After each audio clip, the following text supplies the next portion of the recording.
नमस्कार, first India news में आपका स्वागत है और मैं आयुषी विजयवर्गीय आपके साथ और आप देख रहे हैं राजस्थान 10 बजे।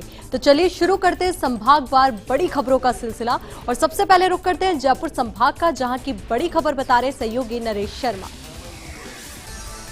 मुख्यमंत्री अशोक गहलोत ने आज प्रधानमंत्री नरेंद्र मोदी के साथ वीडियो कॉन्फ्रेंसिंग के माध्यम से संवाद करते हुए 3 अहम मुद्दे उठाए और साथ ही मांग की है कि ऑक्सीजन और दवाई के वितरण को लेकर किसी तरह का भेदभाव नहीं किया जाए। देश में कोरोना के बिगड़ते हालात के बीच आज प्रधानमंत्री नरेंद्र मोदी ने बंगाल का दौरा रद्द करके 11 राज्यों के सीएम के साथ संवाद किया। राजस्थान के मुख्यमंत्री अशोक गहलोत ने पीएम के साथ संवाद में कहा कि संकट की इस घड़ी में राजनीति से परे होकर पूरा मुल्क एकजुटता की मिसाल पेश करे। कोविड के बेहतर प्रबंध के लिए केंद्र सरकार जीवन रक्षा को सर्वोपरि रखते हुए ऑक्सीजन, दवाओं व अन्य संसाधनों की योजनाबद्ध एवं न्याय संगत आपूर्ति सुनिश्चित करे। मुख्यमंत्री अशोक गहलोत ने कहा कि ऑक्सीजन व रेमडेसिविर दवा के आवंटन में भेदभाव किया गया है। उन्होंने कहा कि सभी राज्यों को एक्टिव केसेज के आधार पर ऑक्सीजन व रेमडेसिविर दवा का आवंटन किया जाना चाहिए। सीएम गहलोत ने पीएम मोदी से कहा कि राजस्थान को 21 अप्रैल को तात्कालिक आवंटन में मात्र 26,500 रेमडेसिविर इंजेक्शन आवंटित किए गए, जबकि गुजरात एवं मध्य प्रदेश को राजस्थान से कम एक्टिव केस होने के बावजूद राजस्थान से ज़्यादा इंजेक्शन आवंटित किए गए। मुख्यमंत्री अशोक गहलोत ने कहा कि इसी तरह ऑक्सीजन के आवंटन में भी एक्टिव केसेज के अनुपात का ध्यान नहीं रखा गया है।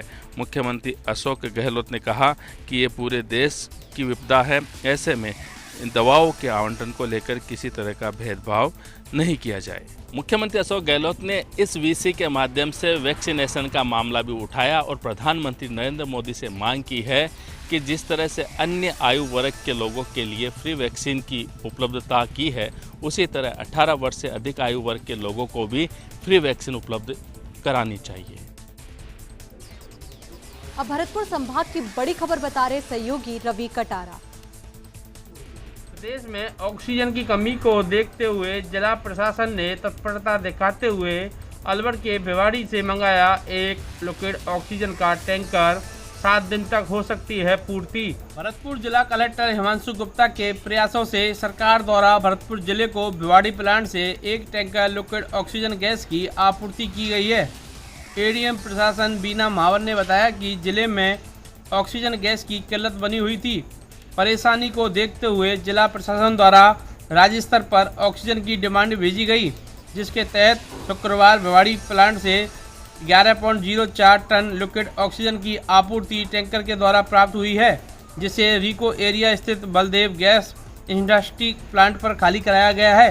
वहीं प्लांट पर सुरक्षा हेतु पुलिस बल की भी तैनाती कर दी गई है। वहीं जिला कलेक्टर हिमांशु गुप्ता, एडीएम प्रशासन बीना महावर, एडीएम सिटी के गोयल ने संभाग के सबसे बड़े आरबीएम अस्पताल का दौरा किया और कोविड रोगियों को कोई परेशानी न हो, जिसको लेकर अधिकारियों को निर्देश भी दिए।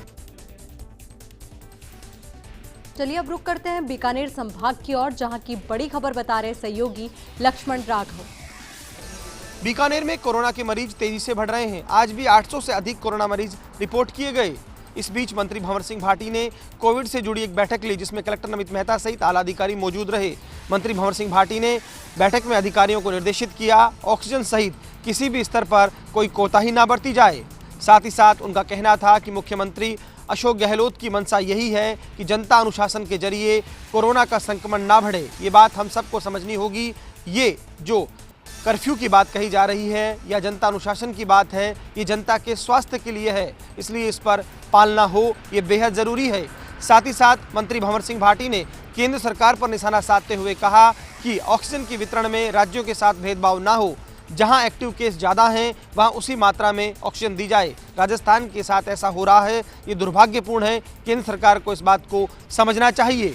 मंत्री भाटी ने ये अपील भी की, जनता इस बात को समझें, वीकेंड कर्फ्यू है, घरों में रहें, कोरोना एडवाइजरी की पालना करें। इस बीच कलेक्टर नमित मेहता ने फर्स्ट इंडिया न्यूज़ से खास बातचीत में कहा, ऑक्सीजन को लेकर बीकानेर में अभी तक कोई दिक्कत नहीं है, तमाम चीज़ें बिल्कुल परफेक्ट हैं।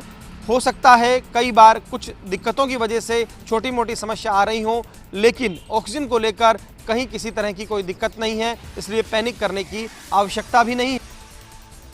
अब कोटा संभाग की बड़ी खबर बता रहे हैं सहयोगी गुल मोहम्मद। कोटा के राजीव गांधी नगर इलाके में आज एक इमारत में आग लगने से अफरा तफरी मच गई। आग बिल्डिंग के 8वें माले पर फ्लैट के किचन में लगी थी। इमारत में आग की लपटें देखकर लोगों में हड़कंप मच गया। फ्लैट में रहने वाले लोग भी तत्काल बाहर निकल आए और अपनी जान बचाई। सूचना मिलने पर मौके पर पहुंची अग्निशमन की दमकलों ने आग पर काबू पाया। बिल्डिंग के 8वें माले पर रहने वाले सुधाकर यादव के फ्लैट के किचन में ये आग लगी थी। किचन में अचानक गैस की पाइपलाइन लीकेज हो गई और किचन आग की लपटों से घिर गया। फ्लैट में मौजूद परिवार के सभी सदस्य तत्काल बाहर निकल आए, जिससे कोई हताहत नहीं हुआ। आग से किचन पूरी तरह से जल गया। फायर अधिकारी के मुताबिक बिल्डिंग में लगाए गए सभी अग्निशमन उपकरण लगभग खराब पड़े हुए थे और फायर ब्रिगेड को मुख्य द्वार से घुसने में भी दिक्कतें आई। अग्नि दुर्घटना होने पर लापरवाही बरतने पर बिल्डिंग मालिक को नोटिस दिया गया है। चलिए अब आगे बढ़ते उदयपुर संभाग की ओर, जहां की बड़ी खबर बता रहे सहयोगी पुनीत चतुर्वेदी। महामारी में निजी अस्पतालों की इन दिनों चांदी है। करीब परिवारों के लोग इलाज कराने के लिए निजी अस्पताल में पहुंच रहे हैं और उनके साथ जमकर वसूली की जा रही है। जिला कलेक्टर के निर्देश पर आज प्रशासन और चिकित्सा विभाग की टीम ने कई निजी अस्पतालों पर दबिशें दी और इसके दौरान मौके पर 4 अस्पतालों में गैर कानूनी रूप से कोरोना इलाज करते पाए गए। वहीं 4 डॉक्टर निजी अस्पतालों में सेवाएं दे रहे थे। वहीं 2 मेडिकल स्टोर ऐसे सीज किए गए हैं जहां पर फार्मासिस्ट ही नहीं था। दरअसल एसडीएम राजेश कुमार मीणा और सीएमएचओ राजेश शर्मा की संयुक्त टीम की ओर से छापेमार कार्रवाई को अंजाम दिया गया। जिला कलेक्टर सुरेश कुमार के निर्देशन में हुई कार्रवाई में निरीक्षण के दौरान शहर में संचालित 3 निजी अस्पतालों में बिना किसी स्वीकृति के ही कोविड मरीजों को भर्ती कर इलाज करने की जानकारी पहले से मिल रही थी। इस पर शिकायत की पुष्टि हुई। इसके अलावा निजी अस्पताल में बिना किसी लाइसेंस के 2 इको मशीनें भी मिली। दोनों मशीनों को सीज करते हुए चिकित्सा विभाग ने पीसीपीएनडीटी एक्ट के तहत केस दर्ज कर लिया है। इसी तरह 2 निजी अस्पतालों में बिना किसी फार्मासिस्ट के मेडिकल स्टोर संचालित हो रहे थे, जिन पर लाइसेंस निरस्त करने की कार्रवाई के लिए फार्मासिस्ट विभाग को लिखा गया है। खास बात यह है कि सरकारी अस्पताल के 4 डॉक्टर निजी अस्पतालों में छापेमारी के दौरान इलाज करते पाए गए। खास बात यह है कि डूंगरपुर जिला मुख्यालय पर कई निजी अस्पतालों की इन दिनों मंडी बसी हुई है। गैरकानूनी रूप से ये कोरोना का इलाज कर रहे हैं। गैरकानूनी रूप से इनके फार्मासिस्ट दवाइयां बेच रहे हैं और वहीं पे कई जगह सोनोग्राफी मशीनें और निजी अस्पतालों में डॉक्टर तक सेवाएं दे रहे हैं। इस तरीके के मामले लंबे समय से चल रहे हैं। शिकायतें भी लंबे समय से मिलती रही हैं, लेकिन चिकित्सा विभाग ने अब तक कोई कार्रवाई नहीं की। मामले में कहीं न कहीं चिकित्सा विभाग की मिलीभगत रही है। पहली बार जिला कलेक्टर सुरेश कुमार के नेतृत्व में इस तरीके की कार्रवाई अंजाम दी गई है। अब जोधपुर संभाग की बड़ी खबर बता रहे हैं सहयोगी राजीव गौड़। जोधपुर में एक बार फिर कोरोना का बम फूटा है। 1700 से अधिक कोरोना पॉजिटिव मरीज सामने आए हैं। तो वहीं केंद्र सरकार द्वारा वैक्सीन को कम दिए जाने, उसके अलावा ऑक्सीजन आदि दिए जाने को लेकर परिवादी रमेश बोराना और लियाकत अली की याचिका पर राजस्थान राज्य मानवाधिकार आयोग के अध्यक्ष जस्टिस गोपाल कृष्ण व्यास ने प्रसंज्ञान लेते हुए भारत सरकार के स्वास्थ्य सचिव और असम सरकार के मुख्य सचिव को नोटिस जारी किया है और तथ्यात्मक रिपोर्ट मांगी है। साथ ही उन्होंने यह भी कहा है कि चाहे वैक्सीनेशन की बात हो चाहे ऑक्सीजन, उनकी व्यवस्था सुनिश्चित भी की जाए। जस्टिस गोपाल कृष्ण व्यास ने याचिका का अध्ययन करने के बाद में इस पूरे मामले को लेकर प्रसंज्ञान लिया है। तो वहीं दूसरी ओर जिस तरीके से अंतर्राष्ट्रीय ब्राह्मण फेडरेशन के प्रदेश अध्यक्ष सत्यमल सारस्वत के अध्यक्षता में वर्चुअल बैठक आयोजित कर जोधपुर में जो जरूरतमंद है उनको दवाइयां, मास्क और सैनिटाइजर वितरित करने का निर्णय लिया गया है। बैठक में जिस तरीके से डॉक्टर नगेंद्र शर्मा से लेकर जिलाध्यक्ष राजेश सारस्वत ने महत्वपूर्ण विचार दिए, तो वहीं करीब 2 लाख रुपए हाथों हाथ वर्चुअल मीटिंग में ही आमजन की मदद के लिए एकत्र हुए हैं। तो वहीं दूसरी ओर माना जा रहा है कि जहां खाने की जरूरत पड़ी, जहां सैनिटाइजर की जरूरत पड़ी, जहां मास्क की जरूरत पड़ी, जहां आवश्यक दवाएं की जरूरत पड़ी, तो अंतर्राष्ट्रीय ब्राह्मण फेडरेशन अहम भूमिका निभाएगा। साथ ही परशुराम जयंती को इस बार नहीं मनाने का निर्णय लिया गया है। उस दिन कोई किसी प्रकार का आयोजन नहीं करने का निर्णय लिया गया। चलिए बात करते हैं अजमेर संभाग की, जहां की बड़ी खबर बता रहे सहयोगी यूनुस खान। अजमेर संभाग में कोरोना संक्रमितों के आंकड़े लगातार बढ़ते जा रहे हैं।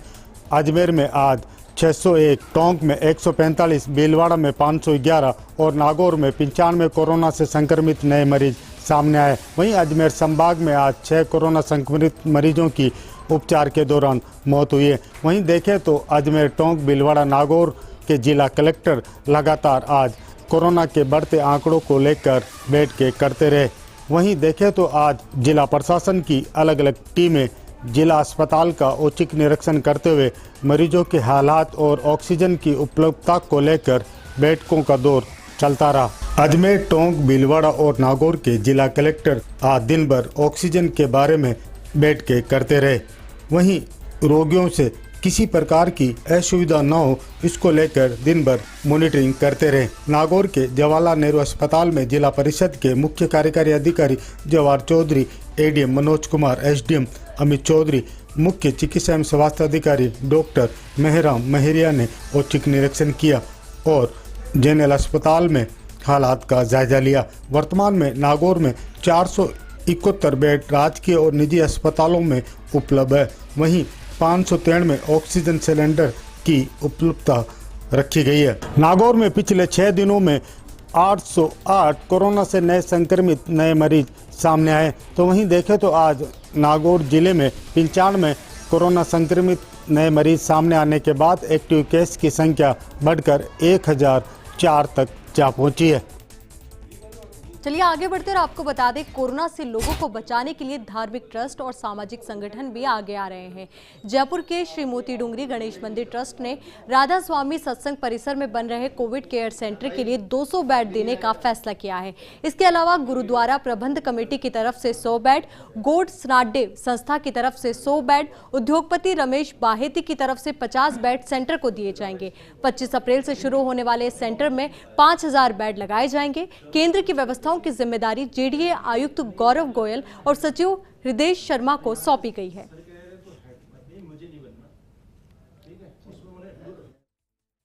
भीलवाड़ा राधा स्वामी आश्रम के अंदर जो अस्थायी अस्पताल बन रहा है कोविड के लिए, उसमें मंदिर की ओर से 200 पलंग दिए गए हैं, जो आज शाम तक उनके यहाँ पहुँच जाएंगे।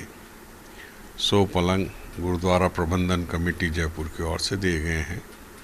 100 पलंग गॉड सनाड्य फाउंडेशन की तरफ से दिए गए हैं और 50 पलंग रमेश बैती जी बैठे हैं, इन्होंने दिए हैं।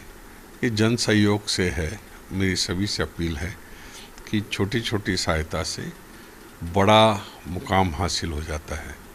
आप सभी लोग इस पुण्य कार्य से जुड़ें, वैक्सीन जरूर लगाएं और अपना कार्य सिद्ध करें। जिस हिसाब से जो परिस्थितियाँ बन रही हैं, जिस हिसाब से केसेस बढ़ रहे हैं, हॉस्पिटल्स में बेड नहीं है, ऑक्सीजन के भी नहीं है सिलेंडर और वेंटिलेटर्स भी नहीं हैं, तो अब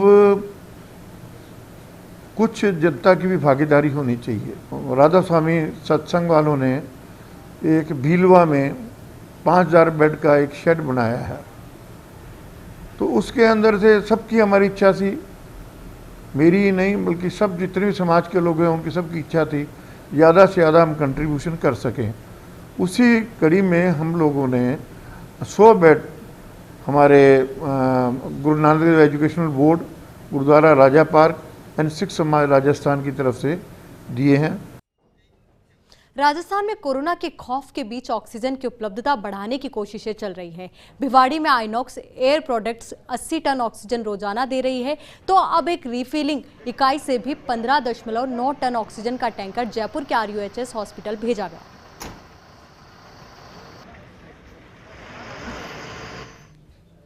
इस समय की बड़ी खबर भिवाड़ी से है, जो ऑक्सीजन को लेकर लगातार जो अस्पतालों में जो किल्लत बढ़ रही थी, राजस्थान के लिए अच्छी खबर यह है कि अभी तक जो सभी की नज़र थी वो आइनॉक्स एयर प्रोडक्ट लिमिटेड जो कंपनी उसी पर थी, लेकिन यहाँ पर एक इजाफा हुआ है। जैसा कि गत दिनों जिला कलेक्टर ने कहा था कि वो और भी सोर्सेज इस तरह के ढूंढ रहे हैं जहाँ से ऑक्सीजन को पहुँचाया जा सके। लिंडे इंडिया लिमिटेड कंपनी जहाँ से रिफिलिंग करने के बाद में 15.9 टन का एक अभी टैंकर यहाँ से रिलीज किया गया है, जो टोटल राजस्थान के लिए जाएगा। तो इसमें कहा जा सकता है कि जैसे जैसे ऑक्सीजन की ज़रूरत पड़ रही है, हर तरीके से राजस्थान सरकार अपनी तैयारियां कर रही है, हर तरीके से जो सोर्सेज हैं उनको टटोलना शुरू कर दिया है। आपको बता दें कि आने वाले समय में अगर स्थिति और भी भयावह होती है तो हर तरीके से जो राजस्थान सरकार है वो हर तरीके से हर स्तर पर तैयार है। यहाँ पे मैं आपको बता दूं, कुछ ये अधिकारियों का जाब्ता है जो यहाँ पर निरंतर काम कर रहा है, लगातार यहाँ काम कर रहा है, और जो भी सोर्सेज निकाले जा सकते हैं, जो जहाँ से भी वो निकाला जा सकता है, ऑक्सीजन का कोई भी सोर्सेज कहीं से निकाला जा सकता है,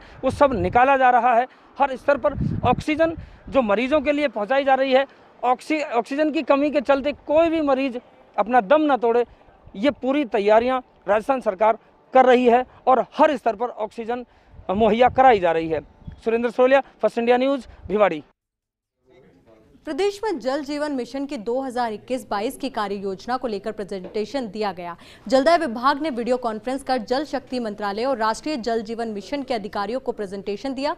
इस दौरान जलदाय विभाग के एसीएस सुधांश पंत ने बताया कि इस साल प्रदेश में 30 लाख घरों तक नल कनेक्शन देने का टारगेट है। उन्होंने बताया कि पिछले वित्त वर्ष तक 19,57,183 घरों तक नल कनेक्शन दिए जा चुके हैं। अब तक 528 गाँवों के सभी घरों में नल कनेक्शन देने का काम पूरा कर लिया गया है।